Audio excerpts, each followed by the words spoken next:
আমি গ্যারেন্টি সহকারে বলতে পারি তোমরা এর থেকে ভালো টেস্টি চিকেন হয়তো কোনোদিনও খাওনি। এই চিকেনটার নাম হচ্ছে কলা পাতার পোড়া চিকেন। এই রেসিপিটা এতটাই ভালো খেতে হয় যে লাস্টে কলা পাতাটাও তোমরা ছাড়বে না।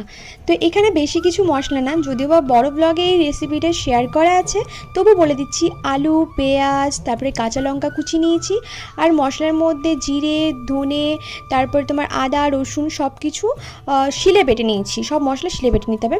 আর কালের মধ্যে হলুদ আর কাশ্মীরি রেড চিলি, আর তার সাথে দিয়েছি সর্ষের তেল। হ্যাঁ, এখানে টমেটো কুচি দিইনি, দিয়েছি হচ্ছে টমেটো কেচাপ, আর তার সাথে একটু বেশি করে কাঁচা লঙ্কা দিয়েছি। এই রেসিপিটা কিন্তু পুরোটাই ঝাল হয়, একটু বেশি বেশি ঝাল হবে।